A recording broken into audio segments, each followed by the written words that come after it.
Oke, halo semuanya, teman-teman, murid-murid saya yang juga yang nonton YouTube saya. Hari ini senang banget karena saya ditemani oleh seseorang yang merupakan awardee AAS, Australia Award Scholarship. Karena biasanya saya interview awardee LPDP, sekarang ada yang baru nih, awardee AAS. Sebelum kita mulai nanya-nanya dan juga saya nyampein pertanyaan teman-teman, Mbaknya, mungkin kita dengarkan dulu perkenalan diri dari Mbak. Silakan Mbak. Halo, nama saya Fahrunida. Teman-teman bisa manggil saya Nida. Saya aslinya dari Jogja. Background pendidikan saya, tadinya saya kuliahnya di Fakultas Biologi UGM, jurusannya Fakultas Biologi, kan. Kemudian alhamdulillah karena tahun 2019 kemarin saya dapat Australia Award untuk lanjut S2, saya rencananya insya Allah bakalan ngelanjutin di the University of Queensland dengan major molecular biology. Itu Oke, sih sedikit wih. perkenalan tentang diri saya, iya. Oke, tepuk tangan dulu ya, hebat banget.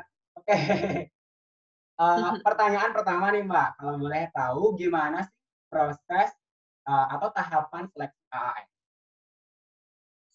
Oke, jadi um, secara umum nih ya, proses seleksi AAS itu dibagi jadi 2 tahap. Yang pertama tahap administrasi atau seleksi berkas, dan yang kedua tahap interview. Nah, di tahap yang kedua ini nantinya teman-teman bakalan di-interview, join selection interview. Jadi ada 2 interviewer plus ada tes IELTS. Jadi untuk teman-teman yang belum punya skor IELTS itu nanti bisa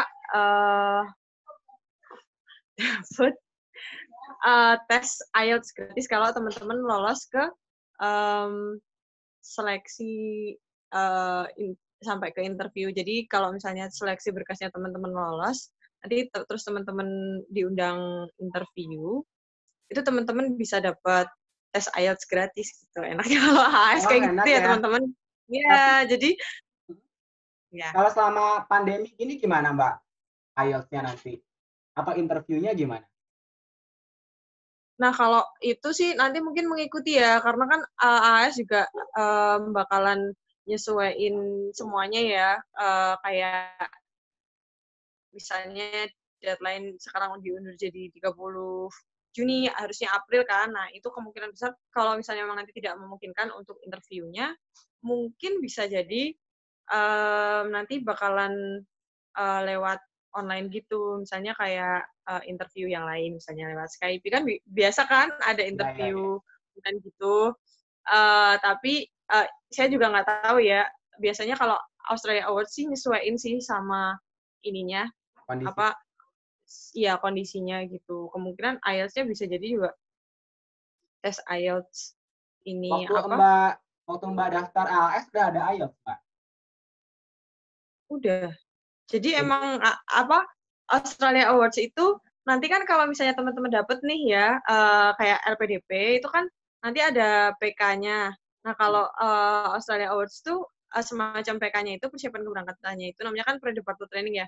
Itu nanti teman-teman selain dikasih tahu gimana nanti di sana cross cultural studies kayak gitu-gitu, terus teman-teman juga dan dilatih gimana cara ngerjain tugas gitu-gitu, itu teman-teman nanti yang belum cukup IELTS-nya itu dikasih pelatihan IELTS. Nah, durasi dari PK-nya itu atau pre-departure training-nya itu nanti sesuai dengan skor IELTS teman-teman waktu teman-teman interview. Jadi kalau misalnya teman-teman waktu interview di tes IELTS-nya udah bagus tuh, udah 7, kemungkinan besar teman-teman dapat durasi untuk pre-departure training yang paling singkat, yaitu 7 minggu. Kalau setahu saya bakalan direvisi sama Australia Awards untuk selanjutnya itu cuma 5 minggu gitu kan. Nah, itu bisa langsung berangkat. Tapi kalau teman-teman IELTS-nya masih kurang waktu tes, waktu seleksi interview itu, misalnya teman-teman masih dapat 5, masih dapat 6, kayak gitu, nanti teman-teman bakalan dapet yang cukup lama, misalnya 4,5 bulan atau 6 bulan, seperti itu teman-teman. Makanya kenapa ada seleksi IELTS gitu. Tapi kalau boleh tahu nih Mbak, kalau dari persepsi Mbak sendiri, apakah Mbak menyarankan ketika daftar itu udah ada IELTS atau boleh nggak ada? Karena kan nanti juga ujung-ujungnya bakal dikasih tes gratis IELTS kan? Kalau saya sih ya tergantung ini sih, kepengenannya teman-teman, maksudnya tergantung kebutuhan, kepengenan dan kebutuhannya teman-teman. Jadi gini, kalau misalnya teman-teman pingin, dan tergantung ininya teman-teman juga, wilayah teman-teman kalau menurut saya ya. Kalau misalnya teman-teman nih, kan kalau Australia Awards tuh, ada semacam kayak LPDP gitu ya, yang afirmasi, yang prioritas. Nah, Oh namanya iya. kalau di Australia Awards itu namanya awards. Jadi targeting awards ini dibagi jadi 3 kategori. Yang pertama GFA, Geographical Focus Area. Jadi ini adalah teman-teman yang asalnya dari 7 provinsi di Indonesia, yaitu Aceh, NTT, NTB, Papua, Papua Barat, dan Maluku Utara. Dari 7 provinsi itu, teman-teman nanti masuk targeted kategori. Terus habis itu yang kedua embassy partner. Jadi teman-teman adalah kandidat yang dinominasikan oleh kedutaan Australia atau anggota dari program yang didanain oleh pemerintah Australia atau dengan support dari kedutaan Australia. Dan yang ketiga teman-teman adalah PNS. Nah, kalau misalnya teman-teman Oh, masuk di salah satu dari kategori tersebut, maka teman-teman masuk ke targeted awards atau targeted kategori. Nah, kalau misalnya teman-teman masuk itu, IELTS-nya teman-teman nggak perlu terlalu apa, IELTS atau diharuskan lah TOEFL-nya gitu teman-teman ya? nggak perlu terlalu ngejar yang tinggi-tinggi, nggak apa-apa. Maksudnya kayak kan, maksudnya minimal kalau di web teman-teman bisa nemuin ya, ini aja untuk master applicants itu IELTS-nya 5,5, terus itu minimal untuk daftar ya. Nah, terus habis itu TOEFL-nya kalau paper base itu 525. Nah, kayak gitu itu teman-teman kalau dari yang targeted areas tadi, maksudnya targeted awards tadi, targeted kategori, kalau menurut saya teman-teman ya segitu-segitu gitu, maksudnya di ranah-ranah itu atau 6,5 gitu kayaknya aman. Tapi kalau misalnya teman-teman nggak masuk di kategori tersebut atau teman-teman masuk non targeted kategori, teman-teman harus memikirkan juga peluang untuk, maksudnya persaingan yang lebih ketat. Karena kenapa sih bedanya kalau di Australia Awards itu yang non targeted sama targeted itu, kalau misalnya di LPDP kan dia afirmasi sama yang reguler itu Reguler. kan bedanya cuma nanti jurusannya kampusnya bisa lebih banyak yang afirmasi. Nah, kalau misalnya Australia Awards itu bedanya yang targeted sama non targeted itu kuotanya. Jadi misalnya nih Australia Awards waktu tahun saya itu ngasih 250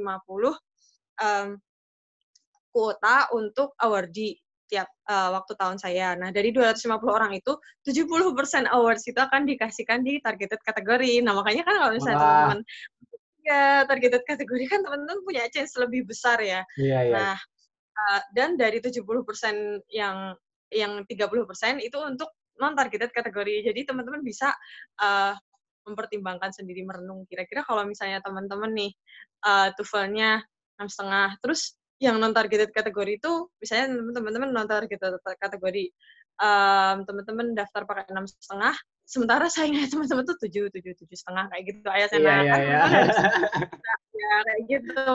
Terus atau teman-teman daftar 550, saingannya teman-teman tuh 610 kayak gitu kan. Nah, 580. Nah, kayak gitu teman-teman dari yang non targeted tuh harus memikirkan itu. Tapi kalau misalnya yang targeted kan dia kuotanya lebih banyak tuh. Jadi ya kemungkinan besar. Cuma sekedar sharing aja, kalau misalnya yang kemarin itu yang saya kan non targeted nih karena saya dari Jogja. Terus teman saya Ah, juga dari Makassar, itu juga itu kalau saya alhamdulillah kemarin IELTS-nya saya daftarnya 7.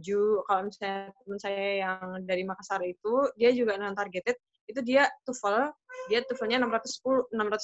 Jadi ya kayak gitulah kalau target itu persaingannya lumayan ketat karena dari Australia Awards sendiri waktu saya masih jadi aplikan ya, maksudnya kayak masih scholarship hunter gitu juga waktu lain ya sebenarnya minimalnya segitu Mbak, tapi ya kalau misalnya yang IELTS-nya 7 beda sama yang 6,5 lah, maksudnya yang IELTS-nya 8 beda sama yang gitu-gitu, yang GPA-nya 3,9 ya beda sama yang 3,5 kayak gitu kan minimalnya kalau GPA 2,9 kan kalau di ya 2,9 kan kalau GPA buat ya Australia Awards. Nah kayak gitu. Jadi ya itu ya karena di web sendiri sebenarnya teman-teman bisa nemuin info tentang IELTS itu lebih banyak di web ya. Jadi kalau untuk non targeted itu minimal IELTS-nya 5,5. Nah kalau GFA itu atau disabilities itu IELTS-nya 5. Jadi itu aja udah dari minimumnya aja udah beda gitu loh persyaratannya.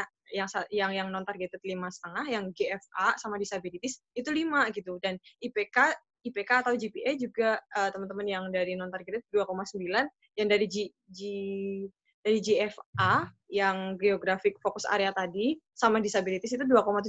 Jadi dari batas minimumnya aja udah beda, apalagi nanti yang lolos gitu. Kayak gitu sih. Karena juga karena dasarnya juga dari kuota beda juga ya, Mbak ya.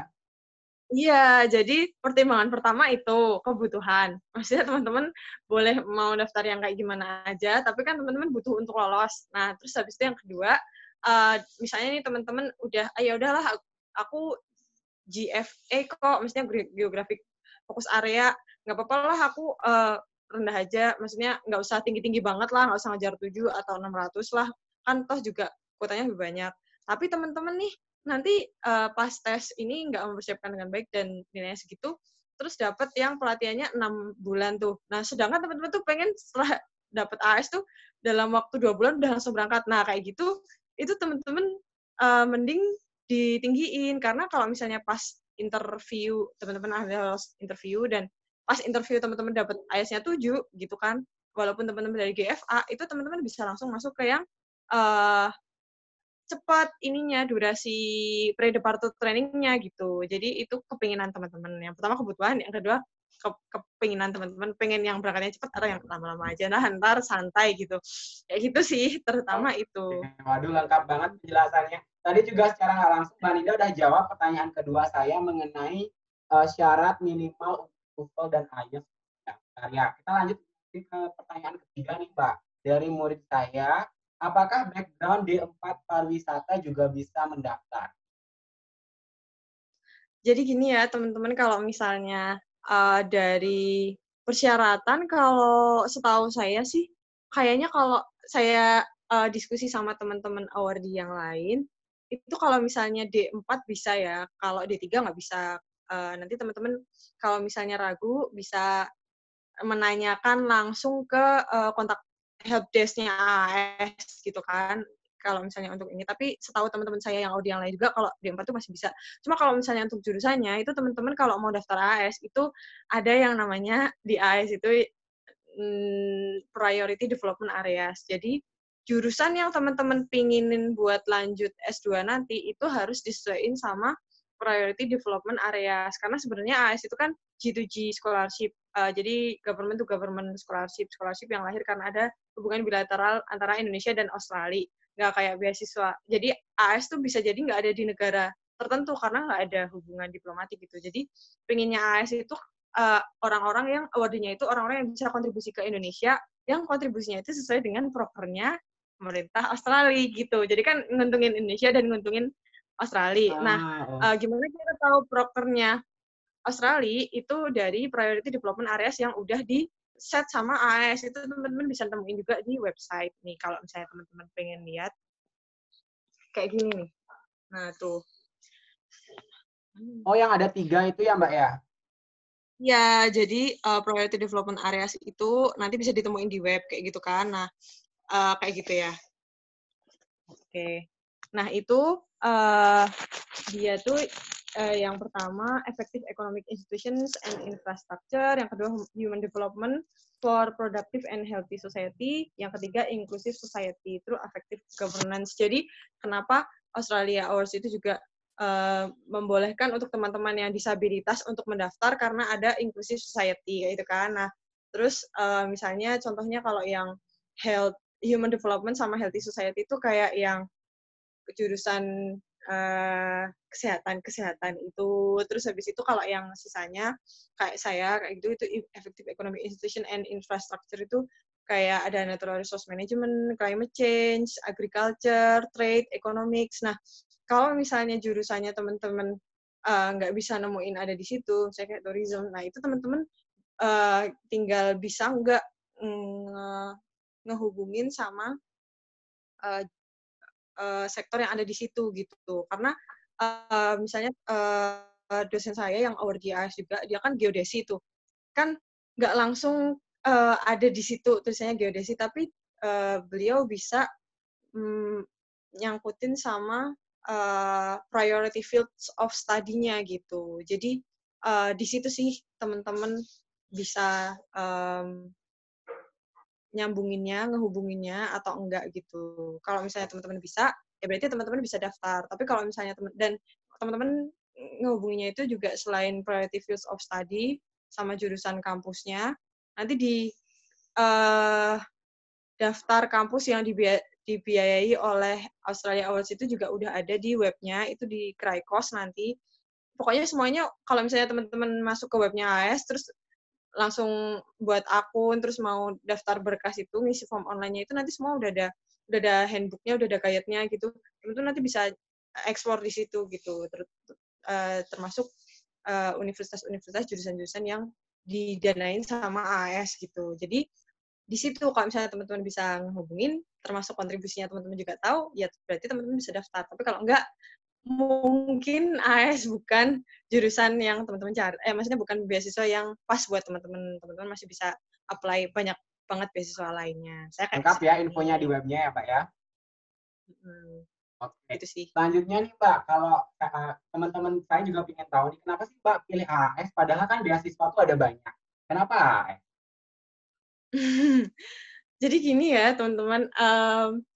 Kalau menurut saya milih AS itu personally karena saya pikir itu yang terbaik. Itu adalah takdir yang terbaik dari Allah Subhanahu wa taala. Tapi Oke. kenapa saya bilang kayak gitu ya? Karena kan waktu saya apply gitu kan, saya kan kayak scholarship hunter yang lainnya ya, ya udahlah apapun beasiswa daftar aja. Tapi waktu saya apply Australia Awards scholarship pertama kali itu, yang saya nggak kebayang kalau saya bakalan lolos gitu kan. Nah itu tuh saya mikir kan kalau nggak LPDP atau yang bisa kemana aja, atau chevening yang ke UK, itu kan atau Erasmus yang ke Europe, itu kan Australia itu kan juga English spoken countries ya. Jadi kalau misalnya saya udah saya senang bahasa Inggris gitu kan, saya bisa ngembangin juga di bahasa Inggris saya, maksudnya bahasa Inggris saya bisa kepakai gitu loh di sana karena kan sana juga English spoken countries gitu kan. Nah, tapi selain itu juga terus juga Australia Awards itu kan udah terkenal banget, jadi networking-nya dia juga mesti gede gitu loh. Maksudnya dia bukan beasiswa yang adanya tuh cuma tertentu gitu loh, cuma temporary. Dia tuh beasiswa yang udah bertahun-tahun ada. Jadi mesti dia beasiswa yang udah bagus. Terus habis itu networking-nya otomatis juga bagus kan, nanti misalnya jaringannya kayak Chevening, kayak LPDP gitu. Nah, jadi kan network-nya bagus. Terus habis itu ya itu sih dan dia di Western kan, jadi dia punya academic culture-nya Western yang bagus gitu. Nah, itu beberapa alasannya. Tapi kalau misalnya personally, setelah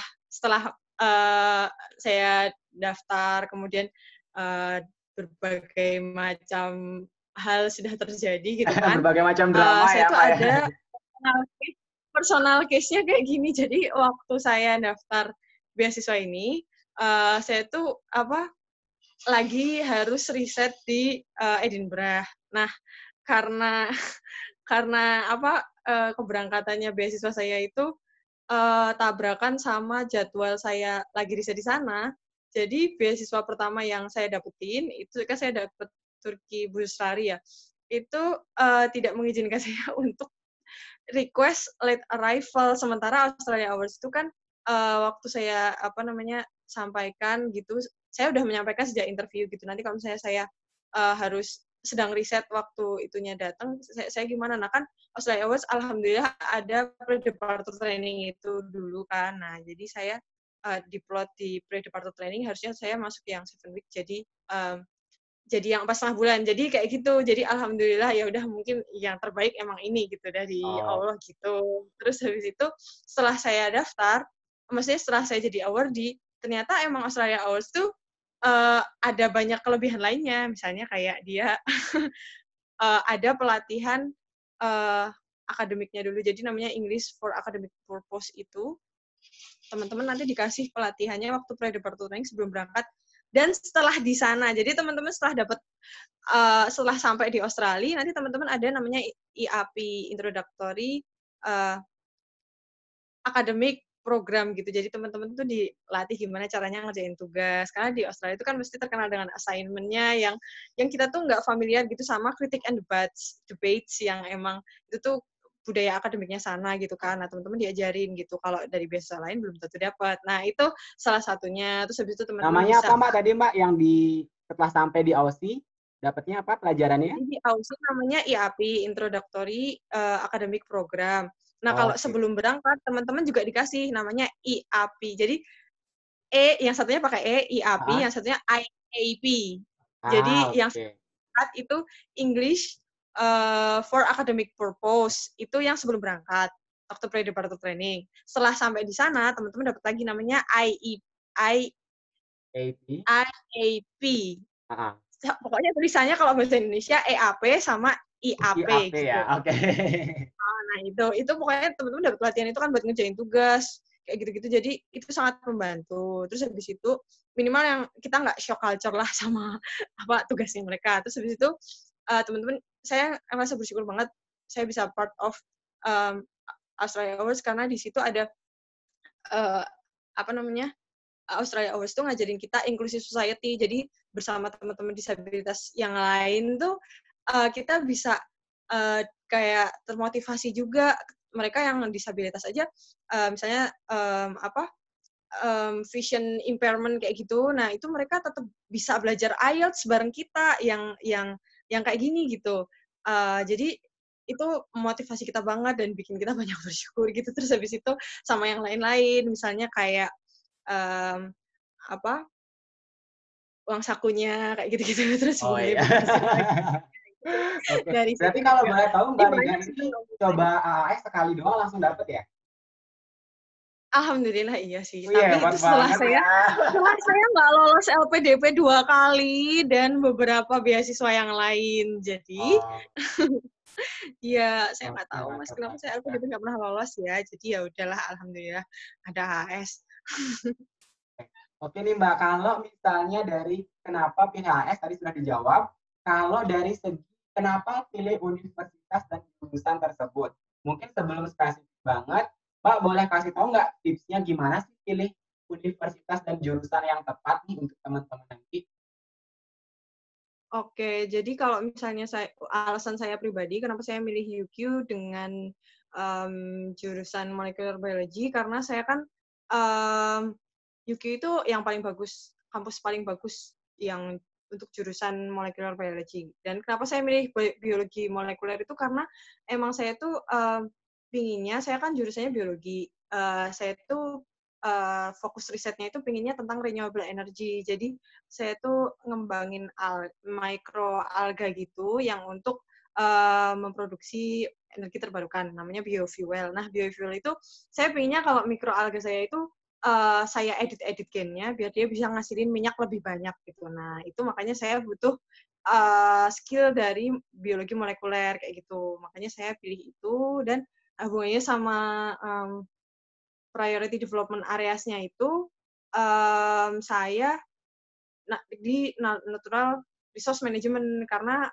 mikroalga sendiri itu kan adalah natural resource ya yang belum termanage dengan baik gitu di Indonesia. Jadi kalau misalnya milih itu harapannya Indonesia bisa uh, move on dari energi yang non renewables jadi lebih renewables gitu. Jadi lebih sustainable gitu dari segi um, energinya gitu. Itu sih alasan saya kenapa milih jurusan itu dan kampus itu. Kemudian beberapa hal yang saya pelajari dari award-award sebelumnya juga tentang memilih universitas itu ada beberapa pertimbangan. Yang pertama, posisi universitas di antara universitas lain. Jadi teman-teman tuh harus pertimbangkan itu karena biasanya kualitasnya, misalnya kayak saya tadi bilang, UQ ini kampus terbaik untuk masalah biologi molekuler kayak gitu. Nah itu bisa kualitasnya berarti paling bagus kan kalau Ya. misalnya posisi di antara univ lain. Terus reputasi universitas, publikasi di bidang terkait, jumlah ahli, penemuan terkini yang terkenal, ranking di dunia atau di Australia. Nah, kalau misalnya ranking di dunia atau di Australia itu kan, teman-teman misalnya tahu kalau misalnya di ranking nomor 1 di Australia itu ANU ya, Ya. Australia National University. Tapi kenapa saya nggak pilih itu buat yang pertama? Saya pilih buat yang kedua ya. Oh, Karena oke. yang paling bagus dari sisi jurusannya tetap UQ kalau biologi molekuler gitu. Dan ada juga kalau di Australia itu, kalau di Inggris itu kan adanya Russell Groups ya. Jadi universitas-universitas yang masuk Russell Groups itu dia bakalan dapat dana riset terbesar dan semacamnya kayak gitu kan. Nah, kalau di Australia namanya Group of Eight. Nah, itu Group of Eight-nya itu bisa jadi major yang teman-teman pilih itu nggak masuk di Group of Eight, tapi terbaiknya ada di kampus itu. Misalnya, kalau teman-teman milih marine biology, itu yang paling bagus di GCU, di James Cook University. Nah, tapi di James Cook ini dia nggak masuk Group of Eight kayak gitu. Jadi tergantung itu tadi kayak posisi univ di antara universitasnya, terus habis itu dan rankingnya di dunia juga kadang-kadang ngaruh, tapi kadang-kadang lebih dipentingin di posisi univnya dan reputasinya. Terus habis itu bisa juga karena pengalaman pernah kolaborasi. Misalnya teman-teman yang daftar Australia Awards untuk lanjut PhD. Nah, kalau teman-teman udah pernah S2 di Australia, terus habis itu teman-teman udah punya supervisor, nah bisa jadi teman-teman bakalan milih kampusnya buat S3-nya itu yang ada supervisornya teman-teman. Bisa jadi kampusnya beda karena supervisornya teman-teman udah pindah. Nah, itu pengalamannya dosen saya gitu atau perkenalan dengan salah satu ahlinya atau reputasi calon supervisor kayak gitu bisa. Itu sih pertimbangan-pertimbangan kampus, tapi secara mudahnya dipahamin yaitu tadi sih ranking karena kualitasnya kan. Terus yang kedua bisa jadi karena jurusannya dia yang paling bagus di mana kayak gitu. Nah, kalau tadi kan Mbak sempat membahas bahwa kita juga harus sudah memberikan kontribusi atau mungkin ingin memberikan kontribusi ya Mbak ya. Kalau ketika Mbak daftar AAS sendiri, kontribusi apa sih yang Mbak tawarkan dan juga atau mungkin yang udah Mbak berikan kepada ini? Kalau misalnya saya kan tadi di bidang renewable energies ya, jadi saya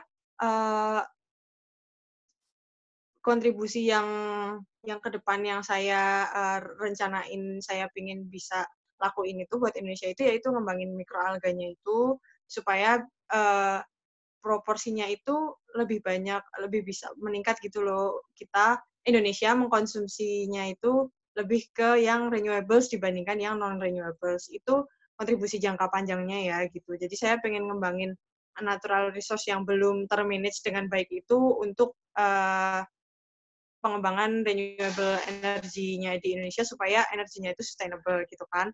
Nah, kalau kontribusi yang udah pernah saya lakuin itu, ya kan saya waktu kuliah itu saya udah pernah ikut pekan kreativitas mahasiswa ya. Kalau misalnya teman-teman tahu PKM itu kalau teman-teman nggak tahu yang menang PKM itu namanya PIMNAS. Nah, saya nggak sampai PIMNAS tapi saya udah pernah PKM 2 kali. Itu tentang alga ya dan itu ngembangin itu apa namanya udah mulai ngembangin mikroalganya juga, tapi belum mainan gennya kayak gitu. Jadi karena saya udah punya background itu, kemudian saya juga udah pernah waktu saya ngerjain itu, saya ada di posisinya ada di bawah supervisor dosen saya yang punya kerjasama sama Pertamina, emang pengen ngembangin biofuel dari mikroalga itu buat pengembangan renewable energy. Jadi kalau misalnya nanti saya pulang, kalau saya nggak bisa jadi apa namanya researcher di bidang itu di LIPI atau di ESDM di Kementerian ESDM, ya udah saya bantuin dosen saya dulu yang emang udah pernah itu karena emang dosen saya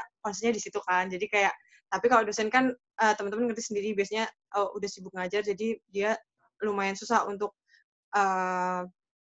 apa namanya banyakin di risetnya. Jadi saya bakalan bantu ngembangin risetnya itu. Terutama kayak gitu sih, karena saya udah ada pengalaman riset. Kemudian kontribusi yang lain, ya misalnya saya udah pernah ngembangin project dari KKN kayak gitu, dan alhamdulillah lumayan berhasil. Terus habis itu saya juga udah ada pengalaman riset sama waktu saya di Edinburgh itu kan, waktu saya apply, saya lagi kolaborasi riset itu, jadi ya itu sih.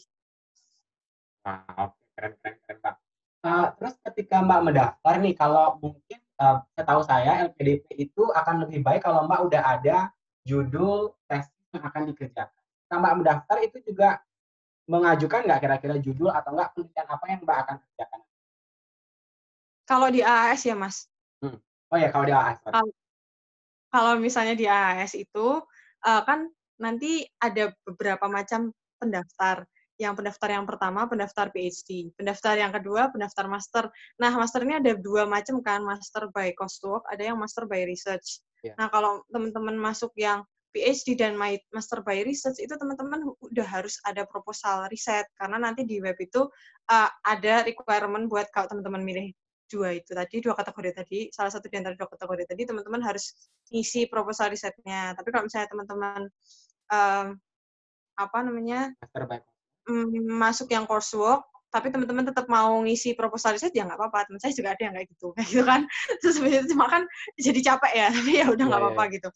Nah, tapi teman-teman tuh udah harus ada gambaran, walaupun teman-teman coursework, teman-teman udah harus ada gambaran. Nanti kira-kira teman-teman pengen neliti apa sih kayak gitu. Karena itu ngebantu teman-teman ngejelasin juga nanti um, kontribusinya teman-teman tuh bakalan apa sih kayak gitu. Jadi kalau misalnya teman-teman bisa siapin apa namanya proposal risetnya dulu, itu bagus. Kalau saya kan kemarin walaupun saya milih coursework, tapi saya daftarnya AS itu setelah saya aplikasi Turki yang emang udah harus ada proposal risetnya tuh, jadi sangat Oh, terbantu gitu. oh, jadi Nah, kepakai jadi juga ya pakai kalau AAS. kalau tips dari saya sih mending teman-teman udah sekalian mikir-mikirin nanti kira-kira risetnya mau apa gitu, walaupun nanti di sana bisa berubah lagi, tapi kan setidaknya teman-teman udah ada gambaran gitu. Kira-kira nanti teman-teman mau meneliti apa, terus habis itu uh, kedepannya teman-teman mau kayak gimana gitu, karena itu kan termasuk dari kalau teman-teman ini kan teman-teman harus mikirin riset apa karir plan jangka panjangnya itu kan teman-teman harus bisa visioner gitu sih. Oke deh. Nah, oke. Mungkin kalau menurut saya ini salah satu pertanyaan yang paling penting nih, Mbak, yang banyak banget orang tahu. Pertanyaan seperti apa sih yang Mbak dapatkan ketika di interview? Dan interviewnya itu apakah ada orang Indonesia atau memang murni orang Australia aja? Jadi kalau di pengalaman interview saya itu akan ada 2 tuh, kan namanya JST, Joint Selection Interview gitu kan. Nah itu tuh yang satu itu orang bule, yang satu orang Indonesia. Jadi kalau saya itu yang satunya kalau nggak salah dosen ITB, yang satunya itu CEO-nya Fulbright, mantan CEO-nya Fulbright gitu kan. Nah jadi ketika saya di interview, yang bidang saya itu kan dari yang dosen ITB itu, yang orang Indonesia. Sedangkan yang nggak bidang saya, tapi ngelihat dari personalnya itu kan yang bulenya itu, yang mantan CEO Fulbright-nya itu. Nah, kayak gitu. Nah, terus habis itu, jadi ada satu yang nanti, expert di bidangnya teman-teman, ada yang satu yang enggak kan. Nah, terus habis itu, tapi seleksinya tetap pakai bahasa Inggris. Terus habis itu, uh, kan ini interview ya, teman-teman jangan, maksudnya um, pada hakikatnya interview itu kan mereka pengen konfirmasi apakah teman-teman itu adalah orang yang menulis berkasnya teman-teman gitu kan. Nah itu, jadi teman-teman sebenarnya mereka yakin teman-teman udah bagus, tapi mereka pengen konfirmasi kayak gitu kan. Nah itu pertanyaannya itu nanti ini normatif. Jadi ada apa namanya, satu pertanyaan tuh misalnya how do you see yourself in 10 years gitu. Nah, dari situ, dari satu pertanyaan umum itu, Beranak ya? nanti tuh teman-teman kan iya harus bisa apa namanya, meng, menata supaya teman-teman jawabannya teman-teman tuh seperti jawaban waktu teman-teman nulis berkas itu kan nanti ada esainya ya kayak gitu. Kalau misalnya saya boleh ngasih tips nih ya, ini saya nggak, terserah teman-teman mau bilang saya promo atau kayak gimana ya, tapi karena saya udah pernah ngerasain rasanya jadi teman-teman gitu kan, yang scholarship hunter, terus habis itu I have no idea, aduh kayak gimana ya biar saya bisa gitu kan. Nah, saya ada rekomendasi buku, saya belajar dari mana, karena ini tuh sangat membantu saya waktu interview, saya dapat namanya Rahasia Beasiswa Australia, ini ditulis sama awardee AS juga. Nah, itu bukunya itu teman-teman kalau misalnya baca, kenapa saya bilang itu sangat membantu saya waktu interview, karena dosen saya itu bisa ngerumusin gitu, secara sistematis jawabannya, urutan jawabannya itu waktu di interview itu baiknya teman-teman ngomong apa dulu, biar jawabannya teman-teman untuk menjawab pertanyaan yang sangat general itu, how do you see yourself in 10 years itu bisa urut gitu loh. Oh ya, ini poin-poin sehingga menjawab semua yang bisa menceritakan kembali Jadi apa yang ada di. ibaratnya secara nggak langsung kita mengarahkan juga ya jalannya interview itu kemana gitu ya Mbak ya? Iya, karena kalau misalnya teman-teman cuma bilang, yang singkat-singkat gitu kan, nggak runtut gitu dari awal kayak teman-teman nulis di interview kan jadi timbul pertanyaan ya, ini sebenarnya orangnya ini nggak sih, beneran ngerti nggak sih, maksudnya beneran pengen kontribusi nggak sih, dia pengen ini. Kan misalnya nih, teman-teman nulis jawab how do you see yourself gitu kan, in 10 years itu kan teman-teman, kalau saya kemarin jawabnya, saya background-nya ini, terus habis itu, saya karena background, eee, maksudnya saya nggak dari background sih, saya dari permasalahannya Indonesia tuh ini yang ada di background saya. Nah, karena saya background-nya ini, saya ngerti masalah itu, eee, saya sebenarnya pengen berkontribusi, tapi karena saya masih lulusan S1, saya nggak merasa cukup mampu. Jadi saya pengen daftar pilih jurusannya ini, terus habis itu, dari jurusan itu nanti saya punya karir plan ke depan apa-apa. Nah, itu kan ada sistematika urutan seperti Iya itu iya kan iya. teman-teman nggak bisa langsung, nah itu dosen saya bisa menjelaskan lebih baik di buku itu, makanya saya merekomendasikan buku itu kayak gitu kan. Dan kalaupun teman-teman akhirnya beli buku itu atau enggak, itu kan teman-teman biaya yang teman-teman keluarkan untuk investasi itu sama nanti biaya yang teman-teman dapat dari beasiswa Australia itu kan nggak sebanding ya. Beda Jadi kan. ya, jadi worth sih kalau misalnya saya atau teman-teman bisa belajar dari mana aja, dari webnya Kalau mungkin penulis atau apa. yang pengen tahu untuk dapat buku itu gimana Mbak? Teman-teman bisa search di ini sih, sebenarnya dosen saya itu kan udah udah terkenal banget ya di mana-mana untuk beasiswa Australia, karena Australia Awards, karena beliau suka ngisi dan beliau nulis buku gitu kan.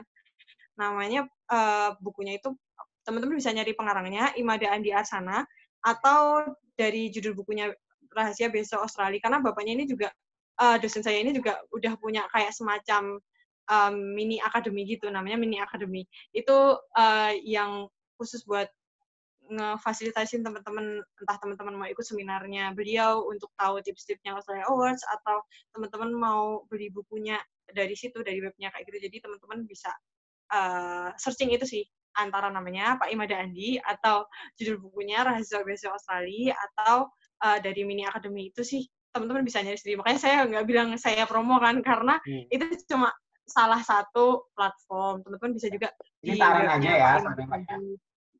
Kalau misalnya mau gratis di webnya dosennya itu, web Imada Andi, itu teman-teman googling aja tips beasiswa Australia, nah kayak gitu tuh. Nah, itu bisa kayak gitu. Tapi kalau saya kemarin itu sih.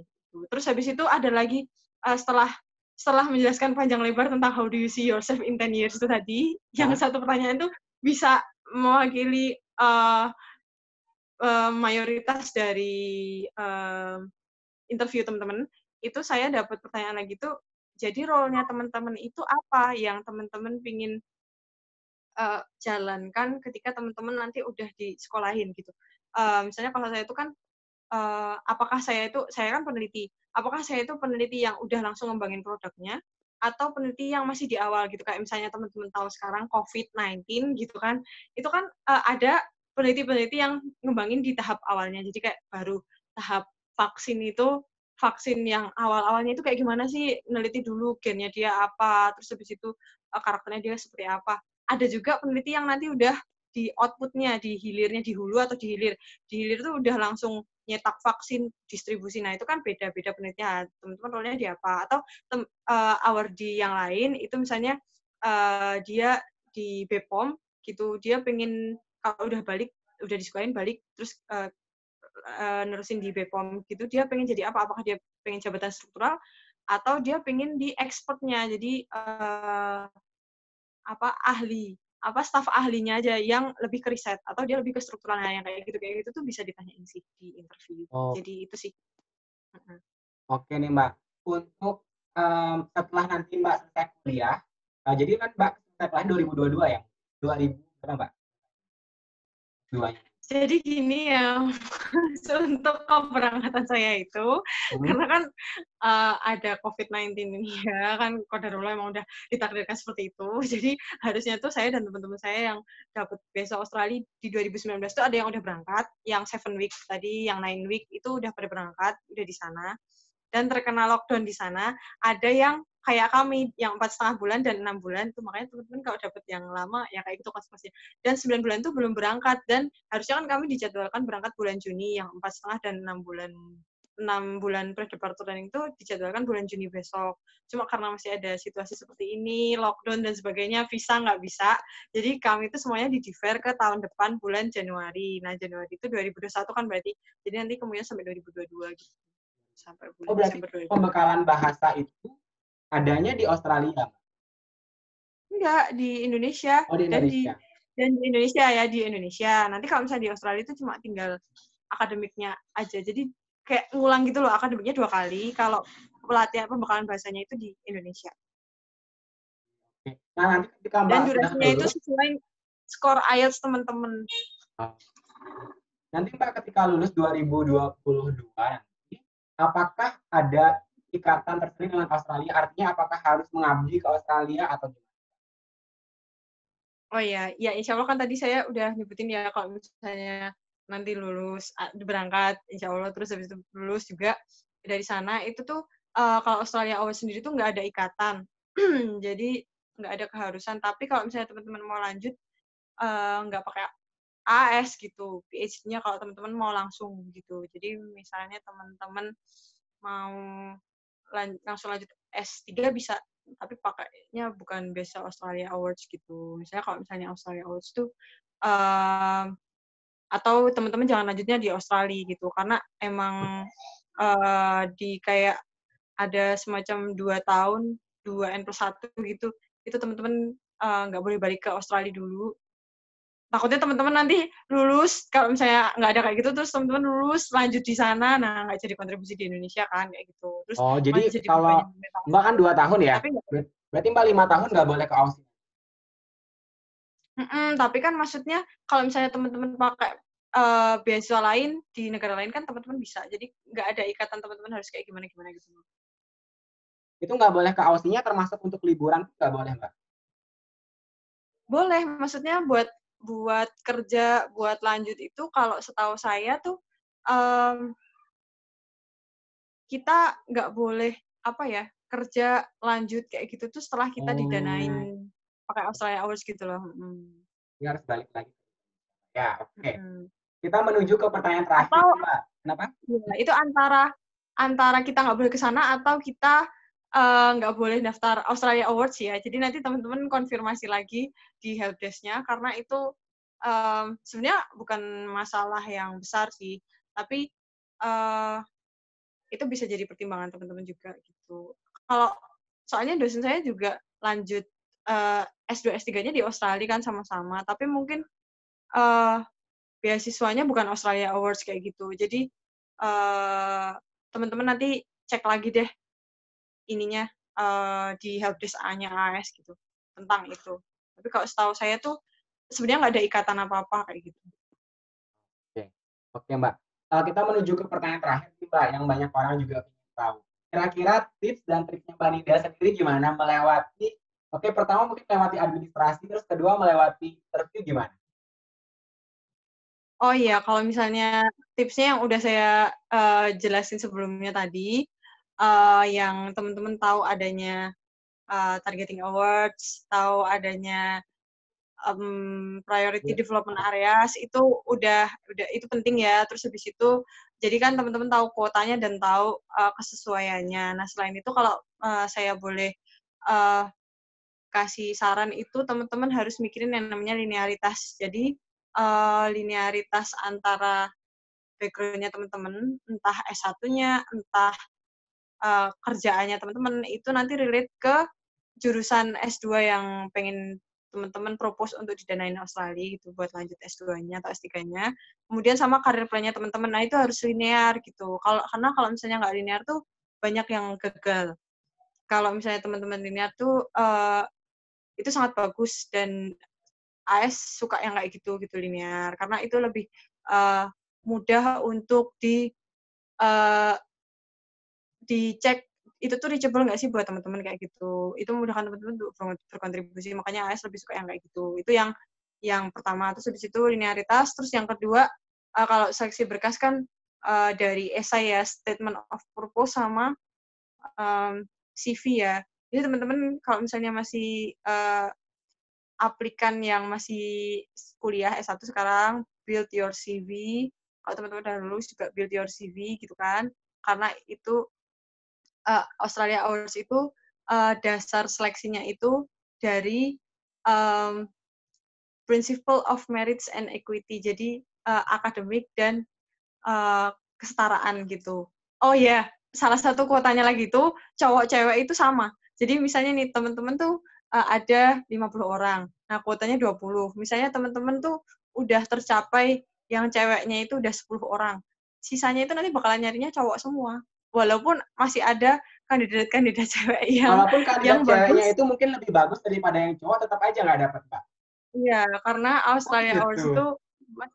masih mementingkan quote proportion cowok dan cewek yang sama gitu. Jadi kalau misalnya kata interviewer saya itu kadang kalau kamu nggak lolos AS tuh bukan karena kamu tuh nggak bagus, itu bisa jadi karena masalah kuota aja. Jadi jangan menyerah untuk mencoba gitu. Banyak yang beberapa kali daftar terus akhirnya dia lolos juga kayak gitu karena bisa jadi itu cuma masalah kuota gitu. Nah terus itu jadi yang kandidat yang most likely to succeed, yang dicari itu adalah yang most likely to succeed in academic studies in Australia course and who will then make a substantial contribution to Indonesia. Jadi bisa kontribusi setelah lulus dan di Australia nanti juga bisa sukses. Nah, dari suksesnya itu dari CV kan, sama yang bisa kontribusi itu dari SOP-nya. Nah, kalau misalnya interview, ya tadi sih kalau misalnya saya teman-teman udah selesai dulu sama teman-teman. Kalau teman saya itu senior saya itu ngasih taunya itu teman-teman tuh udah selesai dulu sama teman-teman kenapa teman-teman harus S2, kenapa teman-teman harus lanjut di Australia, kenapa pertanyaan-pertanyaan personal kayak gitu tuh teman-teman harus selesaiin dulu dan kontribusi apa yang pengen teman-teman inginin. Kalau misalnya teman-teman udah selesai sama itu, insya Allah teman-teman bisa dan jangan lupa berdoa gitu kan, karena nggak ada yang tahu kan Iya benar. uh, uh, rezeki itu yang punya yang di atas kayak Mbak gitu. dulu interview di mana, Mbak? Di Jogja, di UGM. Oh, jadi setiap hampir kota-kota besar lah ya bilang adanya. Iya, jadi sebenarnya teman-teman tuh bisa request ya mau interview di mana dengan alasan yang kuat. Tapi ya itu tadi rata-rata misalnya kayak Bali, yang di Lombok tuh interviewnya di Bali kalau nggak salah. Terus Papua, um, terus habis itu Makassar, terus habis itu Jakarta, Jogja kayak gitu-gitu sih, Aceh gitu. Oke, menarik banget sama jelas banget penjelasannya dari Mbak Nida hari ini. Terima kasih Mbak ya, karena detail banget. Saya percaya jawaban dari Mbak Nida hari ini pasti membantu banget ya, untuk nanti nonton video ini dan juga murid saya. Ya. Oke, kalau gitu makasih ya teman-teman udah mengikuti, maksudnya udah menonton video ini, dan saya juga minta maaf kalau misalnya saya ada salah-salah kata ketika menyampaikan. Saya doakan mudah-mudahan teman-teman yang apply bisa lolos, kalaupun teman-teman belum lolos, jangan menyerah, mudah-mudahan diganti sama rezeki yang lebih baik, dan itu tetap semangat. Ya. Semoga Mbak juga sukses dan bisa segera mulai kuliah di Australia ini ya. Amin. Oke. Oke. Makasih Mbak. Kalau gitu saya end meetingnya ya. Iya. Selamat Bye. pagi. Bye.